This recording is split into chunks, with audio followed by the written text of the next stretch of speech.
आर्थवर्स media में आपका स्वागत है। ये सिर्फ एक यूट्यूब चैनल नहीं, बल्कि कहानियों, डॉक्यूमेंट्री, साइकोलॉजी, टेक्नोलॉजी, समाज, बिजनेस, भविष्य और असली जिंदगी को समझने का एक नया तरीका है। यहाँ आपको मिलेंगे क्लैपबोर्ड मूवी एक्सप्लेनेशन, साइकोलॉजी और human behaviour, money bag finance और economics, Prithvi real world awareness, open book documentaries और hidden stories, fire motivation, survival और practical knowledge, Mukhauta, earthverse faces, real India, real personalities. हमारा मकसद सिर्फ एंटरटेनमेंट नहीं, बल्कि ऐसी बिंज वर्थी कंटेंट बनाना है जो आपको दुनिया को एक नए नजरिए से समझने में मदद करे। सब्सक्राइब।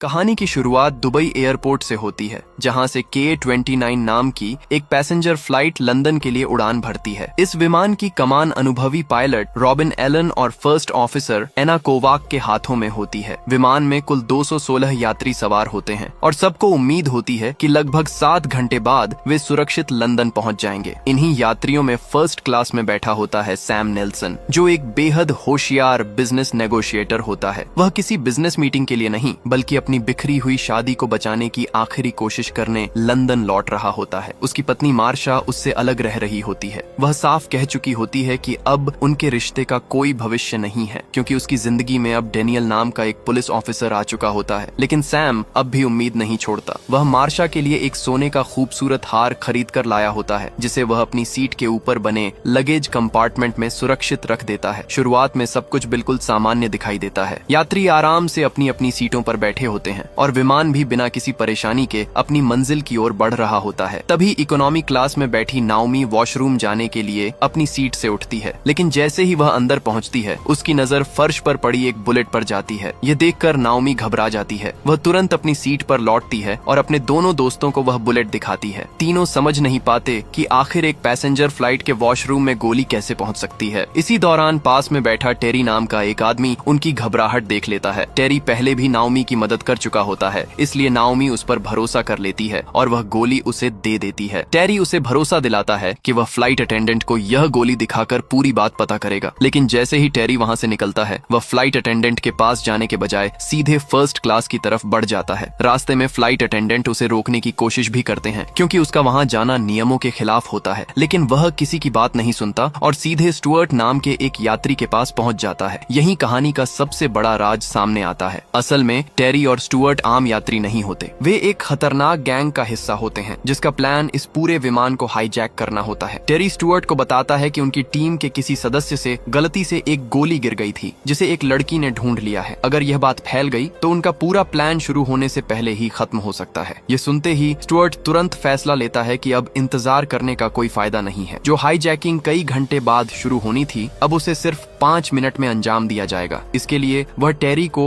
एक हरे रंग की टोपी पहनने का आदेश देता है। यह टोपी उनकी पूरी टीम के लिए एक गुप्त संकेत होती है, जिसका मतलब होता है कि अब प्लान तुरंत शुरू किया जाएगा। टेरी वापस इकोनॉमी क्लास में लौट आता है। उसके सिर पर हरी टोपी देखते ही उसके बाकी 3 साथी जेडन, जेमी और लुइस समझ जाते हैं कि अब सिर्फ 5 मिनट बाद पूरा ऑपरेशन शुरू होने वाला है। इसके बाद टेरी फिर से नाओमी के पास पहुंचता है और झूठ बोलता है कि फ्लाइट अटेंडेंट ने बताया है कि यह गोली किसी सैनिक की होगी जो गलती से नीचे गिर गई थी, इसीलिए चिंता करने की कोई जरूरत नहीं है। लेकिन नाओमी को उसकी बात पर बिल्कुल भी भरोसा नहीं होता। वह अपने दोस्तों के साथ फैसला करती है कि वे खुद किसी फ्लाइट अटेंडेंट से बात करेंगे। कुछ देर बाद उन्हें आर्थर नाम का एक फ्लाइट अटेंडेंट दिखाई देता है। जैसे ही वे उसे गोली मिलने की पूरी बात बताते हैं, तभी अचानक विमान के अलग अलग हिस्सों से 5 हथियारबंद लोग अपनी सीटों से खड़े हो जाते हैं। उनके हाथों में बंदूकें होती हैं और देखते ही देखते वे पूरे विमान पर कब्जा करना शुरू कर देते हैं। पूरे केबिन में अफरा तफरी मच जाती है। यात्री डर के मारे अपनी सीटों पर ही जमे रह जाते हैं। किसी की भी हिम्मत नहीं होती कि अपनी जगह से हिल सके। कुछ ही पलों में हाईजैकर्स सभी यात्रियों के मोबाइल फोन, टैबलेट और बाकी इलेक्ट्रॉनिक डिवाइस छीन लेते हैं, ताकि कोई भी बाहर की दुनिया से संपर्क न कर सके। अब विमान के अंदर मौजूद हर इंसान पूरी तरह उनकी गिरफ्त में आ चुका होता है। उधर कॉकपिट में बैठे पायलट रॉबिन सिक्योरिटी कैमरे के जरिए यह सब देख लेते हैं। बिना एक पल गंवाए वह दुबई एयर ट्रैफिक कंट्रोल को एक सिक्योरिटी अलर्ट भेज देते हैं कि विमान में गंभीर सुरक्षा घटना हो चुकी है। लेकिन हाईजैकर्स को भी इस बात का पूरा अंदाजा होता है कि विमान पर पूरी तरह कब्जा करने के लिए कॉकपिट का दरवाजा खुलवाना सबसे जरूरी है। उन्हें रॉबिन की निजी जिंदगी का एक ऐसा राज भी पता होता है जिसे शायद ही कोई जानता हो। रॉबिन का फ्लाइट अटेंडेंट कॉलेट के साथ प्रेम संबंध चल रहा होता है। यही बात हाईजैकर्स उसका सबसे बड़ा हथियार बना लेते हैं। वे कॉलेट को पकड़कर कॉकपिट के बाहर ले आते हैं और उसकी जान को खतरे में डाल देते हैं। रॉबिन ये सब सिक्योरिटी कैमरे में देख रहा होता है। वह अच्छी तरह जानता है कि नियमों के अनुसार हाईजैकिंग के दौरान कॉकपिट का दरवाजा किसी भी हाल में नहीं खोला जा सकता। लेकिन दूसरी तरफ कॉलेट की जान दांव पर लगी होती है। आखिरकार अपने प्यार को बचाने के लिए रॉबिन अपने कर्तव्य से समझौता कर लेता है। जैसे ही वह दरवाजा खोलने के लिए आगे बढ़ता है, एना उसे रोकने की कोशिश करती है। दोनों के बीच हाथापाई शुरू हो जाती है। घबराहट और दबाव में रॉबिन पास पड़ी धातु की एक बोतल से एना के सिर पर वार कर देता है, जिससे वह बेहोश हो जाती है। अब रॉबिन कॉकपिट का दरवाजा खोल देता है और उसी पल पूरा कॉकपिट भी हाईजैकर्स के कब्जे में चला जाता है। इसके बाद स्टुअर्ट रॉबिन को दोबारा दुबई एयर ट्रैफिक कंट्रोल से संपर्क करने का आदेश देता है। इस बार रॉबिन मजबूरी में झूठ बोलता है कि पहले जो सिक्योरिटी अलर्ट भेजा गया था वह सिर्फ कुछ नशे में धुत यात्रियों की शरारत थी और अब विमान में सब कुछ सामान्य है। जमीन पर मौजूद अधिकारियों को भी यही लगता है कि खतरा पूरी तरह टल चुका है। इस तरह विमान की हाईजैकिंग सफलतापूर्वक शुरू हो जाती है। क्योंकि विमान अब ऑटो पायलट पर उड़ रहा होता है, इसलिए स्टुअर्ट रॉबिन को कॉकपिट से बाहर निकाल देता है। रॉबिन फर्स्ट क्लास में बैठ जाता है, जहां सैम नेल्सन उसकी घबराहट को तुरंत समझ जाता है। सैम बिना किसी को शक हुए एक अनोखा तरीका अपनाता है। वह इन फ्लाइट वीडियो गेम की मदद से रॉबिन तक गुप्त संदेश पहुंचाना शुरू करता है। दोनों बिना बोले एक ऐसी योजना बनाने लगते हैं जिससे शायद इस विमान में बैठे सभी लोगों की जान बचाई जा सके। कुछ समय बाद विमान इराक के हवाई क्षेत्र में प्रवेश करता है। वहां का एयर ट्रैफिक कंट्रोल कई बार विमान से संपर्क करने की कोशिश करता है। मजबूरी में हाईजैकर्स रॉबिन को दोबारा कॉकपिट में भेजते हैं ताकि वह सब कुछ सामान्य होने का नाटक कर सके।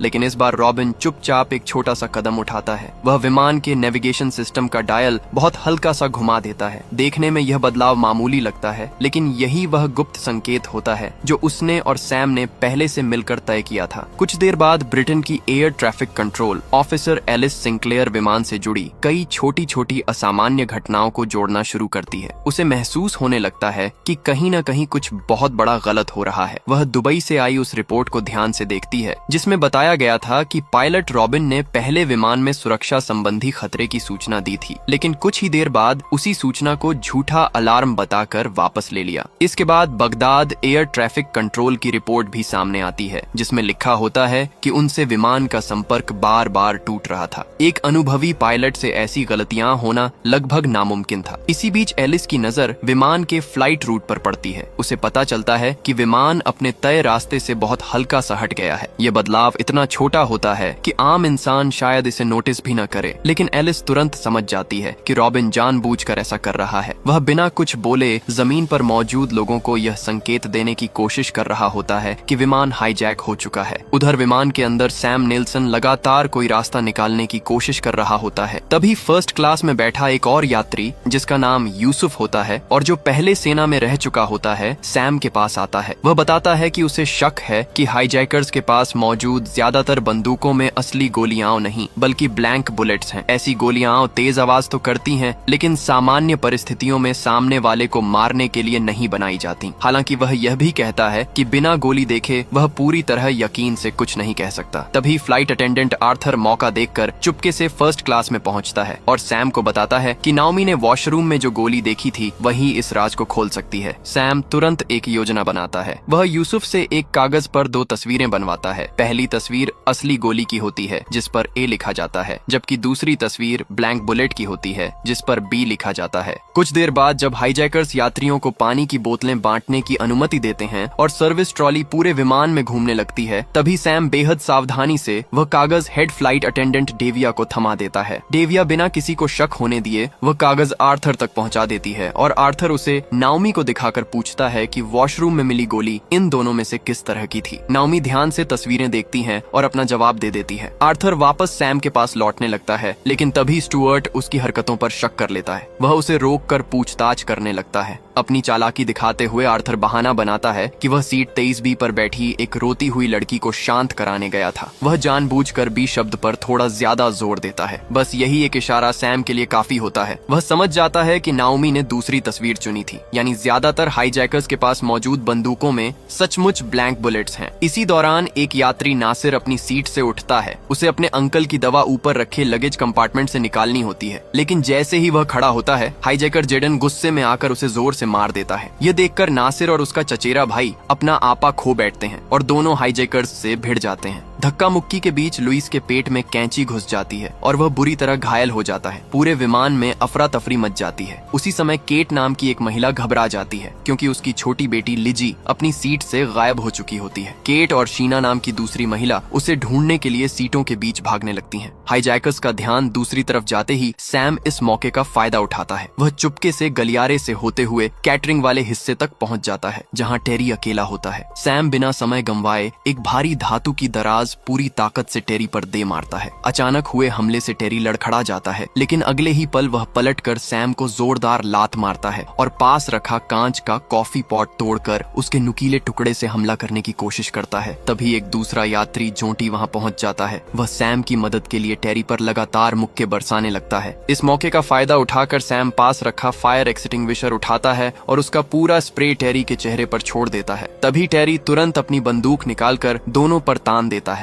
जोंटी डरकर पीछे हट जाता है, लेकिन सैम वहीं खड़ा रहता है। उसे पूरा भरोसा होता है कि टेरी गोली नहीं चला सकता, क्योंकि उसकी बंदूक में ब्लैंक बुलेट्स हैं। इसी भरोसे के साथ वह टेरी को उकसाने लगता है कि अगर हिम्मत है तो गोली चलाकर दिखाए। अगले ही पल पूरे विमान में गोली चलने की तेज आवाज गूंज उठती है। कुछ सेकंड तक पूरा विमान सन्न रह जाता है। फिर सबकी नजर स्टुअर्ट पर जाती है। दरअसल गोली टेरी ने नहीं बल्कि स्टुअर्ट ने चलाई होती है, और इस बार वह किसी को डराने के लिए नहीं बल्कि सचमुच एक यात्री की जान लेने के लिए चलाई गई होती है। उसी पल सभी को पता चल जाता है कि स्टुअर्ट की बंदूक में असली गोलियां हैं। पूरे विमान में चीख पुकार मच जाती है। सभी यात्री डर के मारे अपनी अपनी सीटों पर लौट जाते हैं। उधर केट घबराई हुई अपनी बेटी लिजी को ढूंढती हुई सीटों के बीच रेंगने लगती है। कुछ देर बाद उसे लिजी सुरक्षित मिल जाती है और वह राहत की सांस लेती है, लेकिन तभी उसकी नजर शीना की खाली सीट पर पड़ती है। उसी पल उसे समझ आ जाता है कि जिस यात्री की अभी अभी मौत हुई है वह कोई और नहीं बल्कि शीना थी। अब सैम भी समझ चुका होता है कि स्टुअर्ट के पास असली गोलियां हैं, इसलिए वह मजबूर होकर खुद को उनके हवाले कर देता है। हाईजैकर्स उसे बांधकर दीवार के साथ खड़ा कर देते हैं। इसी दौरान घायल लुइस इलाज के लिए डेविया के पास आता है। उसका घाव इतना गहरा होता है कि डेविया अकेले उसका इलाज नहीं कर सकती। मजबूरी में वह सैम के हाथ खोल देती है ताकि वह घाव पर दबाव बनाकर खून बहना रोक सके और वह खुद पट्टी बांध सके। दोनों पूरी कोशिश करते हैं, लेकिन लुइस का खून लगातार बहता रहता है। अपनी हालत बिगड़ती देखकर लुइस सैम से अपनी जेब से मोबाइल निकालने के लिए कहता है। वह आखिरी बार अपनी माँ से बात करना चाहता होता है। जब सैम उसकी माँ से हुई वह भावुक बातचीत सुनता है, तब उसे एहसास होता है कि लुइस कोई खूंखार अपराधी नहीं बल्कि एक सामान्य लड़का है जो किसी गलत फैसले की वजह से इस खतरनाक खेल का हिस्सा बन गया है। कुछ देर बाद लुइस के मुंह से खून निकलने लगता है और उसकी सांसें तेजी से टूटने लगती हैं। सैम तुरंत मदद के लिए चिल्लाता है। तभी विमान में मौजूद डॉक्टर डेविड, जो केट का पति भी होता है, तुरंत वहां पहुंच जाता है। वह लुइस की हालत देखकर समझ जाता है कि उसके फेफड़ों के पास हवा भर गई है और बिना इलाज के उसकी जान नहीं बचेगी। ऐसे में वह अपनी सूझबूझ का इस्तेमाल करता है। वह एक साधारण पेन खोलता है और उसके खोखले हिस्से को लुइस की छाती में डालकर अंदर फंसी हवा बाहर निकाल देता है। इससे लुइस को फिर से सांस लेने में थोड़ी राहत मिलने लगती है। उधर जमीन पर ब्रिटेन के होम सेक्रेटरी नील वॉल्श अपनी कार की तरफ बढ़ रहे होते हैं। तभी एक अनजान आदमी उनके पास आता है, चुपचाप एक लिफाफा उनके हाथ में थमाता है और बिना कुछ बोले वहां से चला जाता है। कार में बैठने के बाद नील जब वह लिफाफा खोलते हैं तो अंदर मौजूद कागज देखकर उनके चेहरे का रंग उड़ जाता है। उसमें विमान हाईजैक करने वालों की नहीं बल्कि उन असली लोगों की मांगें लिखी होती हैं जो इस पूरी साजिश के पीछे बैठे होते हैं। कुछ समय बाद स्टुअर्ट फिर सैम के पास आता है। उसी दौरान सैम लुइस को यह कहते हुए सुन लेता है कि उसने अपनी माँ को फोन किया था, लेकिन वह जिस तरह यह बात कहता है उससे सैम को एक बहुत बड़ा सुराग मिल जाता है। सैम समझ जाता है कि लुइस और स्टुअर्ट के बीच सिर्फ साथ होने का रिश्ता नहीं बल्कि खून का रिश्ता है। दोनों सगे भाई हैं। अब सैम इसी रिश्ते का फायदा उठाने का फैसला फैसला करता है। उसे यकीन हो जाता है कि अगर वह स्टुअर्ट की इस कमजोरी को सही तरह इस्तेमाल कर पाया तो शायद इस विमान में बैठे सभी लोगों की जान बचाने का एक नया रास्ता निकल सकता है। लुइस की बिगड़ती हालत देखकर सैम तुरंत स्टुअर्ट को समझाने की कोशिश करता है कि विमान को तुरंत हंगरी में उतार देना चाहिए। अभी विमान उसी देश के ऊपर उड़ रहा होता है और लंदन पहुंचने में अभी लगभग 3 घंटे बाकी होते हैं। सैम अच्छी तरह जानता होता है कि लुइस सिर्फ उसकी छाती में लगी एक साधारण पेन की ट्यूब के सहारे जिंदा है। अगर उसे जल्द अस्पताल नहीं पहुंचाया गया तो उसकी जान बचाना लगभग नामुमकिन होगा। सैम स्टुअर्ट को भरोसा दिलाता है कि जैसे ही लुइस को अस्पताल पहुंचा दिया जाएगा विमान दोबारा उड़ान भर सकता है। लेकिन सैम के मन में एक अलग ही योजना चल रही होती है। उसे पता होता है कि जैसे ही विमान हंगरी में उतरेगा वहां की सेना और सुरक्षा बल तुरंत विमान को घेर लेंगे और इस हाईजैकिंग का हमेशा के लिए अंत हो जाएगा। लेकिन तभी लुइस खुद सैम से विनती करने लगता है कि किसी भी हालत में विमान को नीचे मत उतारो। वह बताता है कि इस पूरी हाईजैकिंग के पीछे बैठे असली लोग चाहते हैं कि उनका बनाया हुआ प्लान बिना किसी रुकावट के पूरा हो। अगर जरा सी भी गड़बड़ हुई तो वे इस मिशन में शामिल हर व्यक्ति के परिवार को मार डालेंगे। लुइस बताता है कि उन लोगों के पास सिर्फ हाईजैकर्स के परिवार की नहीं बल्कि सैम के परिवार की जानकारी भी पहुंच चुकी है। अगर विमान तय योजना के मुताबिक आगे नहीं बढ़ा तो किसी की भी जान सुरक्षित नहीं रहेगी। अब स्टुअर्ट के सामने एक तरफ अपने भाई की जान होती है और दूसरी तरफ अपनी माँ की जिंदगी। लुइस समझ जाता है कि अगर वह जिंदा रहा तो स्टुअर्ट उसे बचाने के लिए हर हाल में विमान उतरवाने की कोशिश करेगा। इसी वजह से वह अपनी छाती में लगी पेन की ट्यूब खुद ही बाहर खींच देता है और वह हमेशा के लिए इस दुनिया को अलविदा कह देता है। लेकिन उसकी यह कुर्बानी भी बेकार साबित होती है। उधर जमीन पर उसकी माँ पहले ही यह समझ चुकी होती है कि अब उसकी मौत तय है। इसी डर और बेबसी में वह सामने से आती एक तेज रफ्तार गाड़ी के आगे कूदकर अपनी जान दे देती है। अब हाईजैकिंग पहले से भी ज्यादा भयानक रूप ले चुकी होती है। उधर ब्रिटेन में सरकार लगातार इस संकट का हल निकालने की कोशिश कर रही होती है। तभी होम सेक्रेटरी नील वॉल्श वहां पहुंचते हैं और अपने पास आया वह रहस्यमयी खत सबके सामने पढ़ना शुरू करते हैं। तभी इस पूरी साजिश की असली वजह सामने आती है। कुछ महीने पहले एडगर जैनसन और जॉन बेली ब्राउन नाम के 2 बेहद खतरनाक अपराधियों को गिरफ्तार किया गया था। दोनों चीप साइड फर्म नाम के एक अंतर्राष्ट्रीय अपराधी संगठन के बॉस थे। यह संगठन ड्रग्स, हथियारों और मानव तस्करी जैसे कई बड़े अपराधों में शामिल था। अब उसी संगठन ने K-29 फ्लाइट को हाईजैक किया था। उनकी सिर्फ एक ही मांग थी, लंदन पहुंचने से पहले एडगर और जॉन को जेल से रिहा किया जाए। अगर ऐसा नहीं हुआ तो विमान में मौजूद सभी 216 यात्रियों को मार दिया जाएगा। आखिरकार नील मजबूर होकर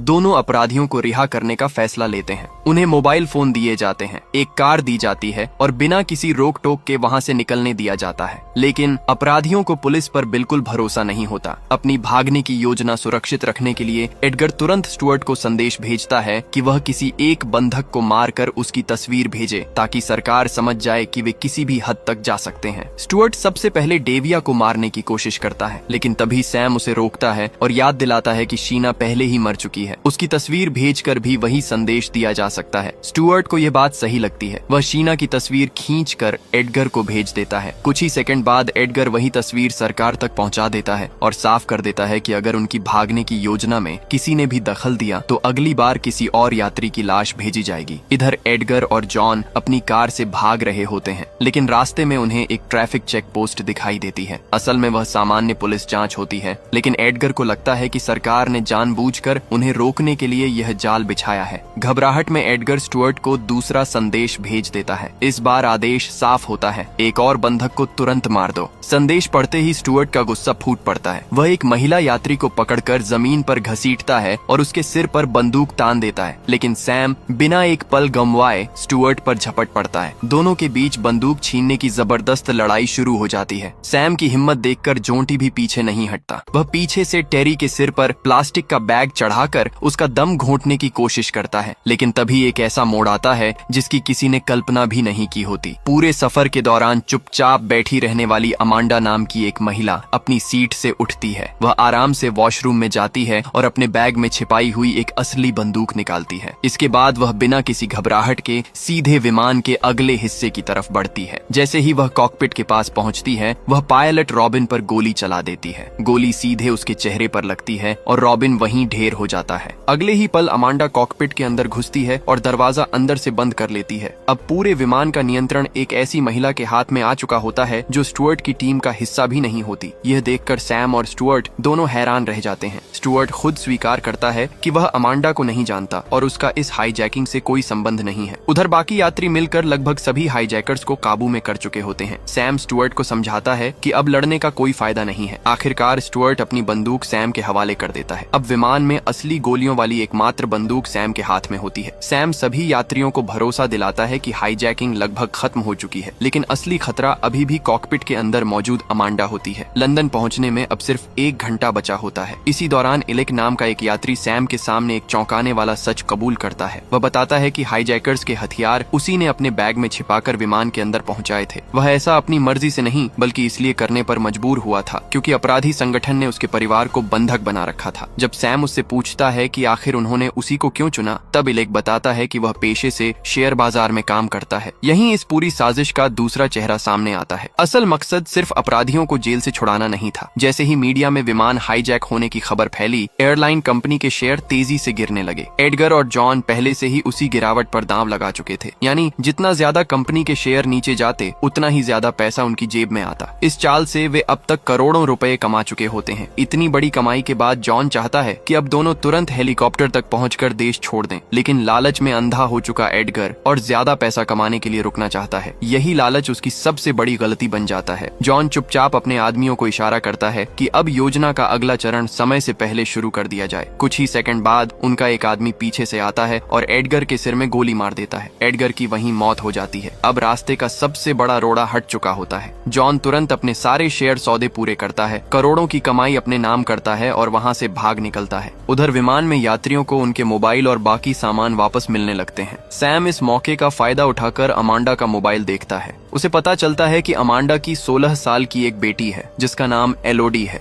यही बात सैम के दिमाग में एक नई योजना ले आती है। वह एक कागज पर लिखता है, एलोडी तुम्हारे लिए क्या चाहेगी। फिर वह कागज कॉकपिट के कैमरे के सामने उठाकर खड़ा हो जाता है। जैसे ही अमांडा कैमरे में वह संदेश पढ़ती है, उसके चेहरे के भाव पूरी तरह बदल जाते हैं। कुछ ही पलों बाद वह अपने मोबाइल से खुद सैम को कॉल करती है। भारी मन से अमांडा स्वीकार करती है कि उसकी बेटी एलोडी समेत उसका पूरा परिवार उसी अपराधी संगठन के कब्जे में है। पूरे सफर के दौरान उसके पास एक गुप्त मोबाइल छिपा हुआ था और उसे साफ आदेश दिए गए थे कि जैसे ही उस मोबाइल पर संदेश मिले उसे तुरंत कॉकपिट पर कब्जा कर लेना है। योजना के मुताबिक अगर एडगर और जॉन सुरक्षित भाग निकलते तो वे अमांडा को दूसरा संदेश भेजते जिसमें विमान को सुरक्षित उतारने का आदेश होता, लेकिन अगर वह संदेश नहीं आता तो उसे विमान को सीधे लंदन के बीचों बीच गिरा देना था। अब सैम पूरी स्थिति समझ चुका होता है। आमतौर पर वह अपनी बातचीत की कला से सामने वाले को अपनी बात मानने पर मजबूर कर देता था, लेकिन इस बार मामला बिल्कुल अलग था। एक पिता होने के नाते वह अमांडा के दर्द को महसूस कर रहा होता है। उसे एहसास होता है कि अगर उसके अपने बेटे की जान खतरे में होती तो शायद वह भी उसे बचाने के लिए किसी भी हद तक चला जाता, लेकिन सैम जानता था कि सबसे कड़वी सच्चाई अब अमांडा को बताना ही पड़ेगा। वह उसे बताता है कि चाहे वह विमान गिराए या सुरक्षित उतारे, उसकी बेटी की जान किसी भी हालत में नहीं बचेगी। स्टुअर्ट पहले ही उसे बता चुका होता है कि यह अपराधी संगठन अपने सभी बंधकों को आखिर में मार देता है ताकि उनके खिलाफ कोई गवाह जिंदा न बचे। इस बात का सबूत भी सामने आ चुका होता है। दुबई एयरपोर्ट पर जिस सुरक्षा कर्मचारी ने हथियार विमान के अंदर पहुंचाने में उनकी मदद की थी, संगठन ने काम पूरा होने के बाद उसे और उसके पूरे परिवार को भी मार डाला था। ये सुनते ही अमांडा पूरी तरह टूट जाती है। अब उसे समझ आ जाता है कि उसकी बेटी की किस्मत पहले ही लिखी जा चुकी है। उसी पल वह एक बहुत बड़ा फैसला लेती है। वह तय करती है कि अगर उसकी बेटी को बचाया नहीं जा सकता तो कम से कम इस विमान में बैठे बाकी 216 लोगों को जरूर बचाया जाएगा। अमांडा कॉकपिट का दरवाजा खोल देती है और सैम को अंदर आने देती है। दोनों तुरंत लंदन एयर ट्रैफिक कंट्रोल से संपर्क करते हैं, जहां उनकी बात एयर ट्रैफिक कंट्रोल अधिकारी एलिस सिंक्लेयर से होती है। एलिस उन्हें सुरक्षित लैंडिंग के निर्देश देने लगती है। दूसरी तरफ अमांडा भी पहले नौसेना में विमान उड़ा चुकी होती है, इसलिए उसे विमान उड़ाने का अनुभव होता है। लेकिन जैसे जैसे लैंडिंग का समय करीब आता है, सैम महसूस करता है कि अमांडा का आत्मविश्वास टूटता जा रहा है। असल में उसे विमान उतारने से ज्यादा डर इस बात का होता है कि पायलट रॉबिन की हत्या के लिए उसे उम्र भर जेल जाना पड़ेगा। यह बात समझते ही सैम एलिस से कहता है कि किसी ऐसे व्यक्ति को लाइन पर लाया जाए जो अमांडा को भरोसा दिला सके कि उसके साथ न्याय होगा। कुछ ही पलों बाद ब्रिटेन के होम सेक्रेटरी नील वॉल्श लाइन पर आते हैं। वह अमांडा से वादा करते हैं कि अगर उसकी बताई हुई बातें सच साबित होती हैं और उसने यह सब अपने परिवार को बचाने की मजबूरी में किया है, तो रॉबिन की मौत के लिए उसके खिलाफ कोई कानूनी कार्रवाई नहीं की जाएगी। यह सुनकर पहली बार अमांडा के चेहरे पर थोड़ा सुकून दिखाई देता है। अब वह पूरी तरह एलिस के निर्देशों पर ध्यान देने लगती है, लेकिन खतरा अभी भी खत्म नहीं हुआ था। विमान का ईंधन लगभग पूरी तरह खत्म हो चुका होता है। एलिस बताती है कि अब इंजन की ताकत के भरोसे नहीं, बल्कि विमान को हवा में फिसलाते हुए सबसे नजदीकी रनवे तक पहुंचाना होगा। उधर विमान के अंदर सभी यात्रियों अपनी सीट पर सिर झुकाकर बैठ जाता है। धीरे धीरे विमान जमीन की तरफ उतरने लगता है। वह रिहायशी इलाकों के घरों की छतों के बिल्कुल ऊपर से गुजरता है। आखिरकार विमान रनवे को छू लेता है। सैम पूरी ताकत से ब्रेक लगाने की कोशिश करता है, लेकिन इंजन में रिवर्स थ्रस्ट नहीं होने की वजह से विमान की रफ्तार कम नहीं हो पाती। तेज गति से दौड़ते हुए अचानक आगे का लैंडिंग गियर टूट जाता है। विमान का अगला हिस्सा जमीन से घिसटने लगता है। बाकी पहियों से चिंगारियां निकलने लगती हैं। रनवे पर कई जगह छोटे छोटे धमाके होने लगते हैं, लेकिन कई खतरनाक झटकों के बाद आखिरकार विमान रुक जाता है। सभी लोग राहत की सांस लेते हैं। डेविया तुरंत दरवाजा खोलती है और सभी यात्रियों को जल्दी जल्दी बाहर निकलने के लिए कहती है। कुछ ही मिनटों में सभी लोग विमान से सुरक्षित बाहर आ जाते हैं। बाहर पहले से ही फायर ब्रिगेड, एम्बुलेंस और हथियारबंद सुरक्षा बल मौजूद होते हैं। सुरक्षा बल तुरंत बाकी बचे हाईजैकर्स को गिरफ्तार कर लेते हैं। सैम यह सुनिश्चित कर लेता है कि सभी यात्री सुरक्षित बाहर निकल चुके हैं। अब वह खुद भी विमान से बाहर जाने लगता है, लेकिन तभी उसे याद आता है कि वह मार्शा के लिए खरीदा हुआ सोने का हार अभी भी विमान के ऊपर बने लगेज कंपार्टमेंट में रखा हुआ है। वह एक बार फिर अकेला विमान के अंदर लौट जाता है। हार उठाने के बाद जैसे ही वह बाहर निकलने लगता है, अचानक विमान का दरवाजा फिर से बंद हो जाता है। सैम हैरान होकर पीछे मुड़ता है। तभी उसकी नजर स्टुअर्ट पर पड़ती है। किसी तरह वह अपने हाथों में लगी झिपटाई खोलने में कामयाब हो चुका होता है। अब उसके हाथ में 2 भरी हुई बंदूकें होती हैं। अब उसका सिर्फ एक ही मकसद होता है, सैम से बदला लेना। स्टुअर्ट लगातार सैम को ढूंढता हुआ विमान के अंदर घूमने लगता है। सैम सीटों और दीवारों के पीछे छिपते हुए किसी तरह उसकी गोलियों से बचने की कोशिश करता है। सैम तुरंत मार्शा को 2 संदेश भेजता है। पहले संदेश में वह उससे माफी मांगता है। उसे अफसोस होता है कि उसने मार्शा की बात नहीं मानी। अगर वह इस फ्लाइट में सवार ही नहीं होता तो शायद आज इस मौत के खेल का हिस्सा भी नहीं बनता। दूसरे संदेश में वह सिर्फ एक बात लिखता है, मुझे अभी कॉल करो। मार्शा उन संदेशों में छिपी घबराहट को तुरंत महसूस कर लेती है और बिना देर किए सैम को फोन लगा देती है।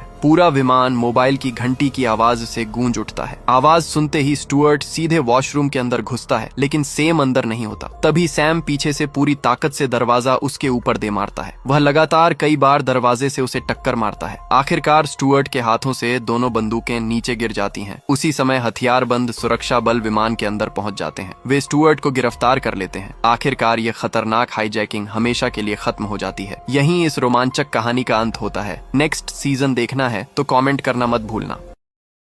वीडियो देखने के लिए धन्यवाद दिल। अगर आपको ये कंटेंट पसंद आया हो तो लाइक, थम्स अप का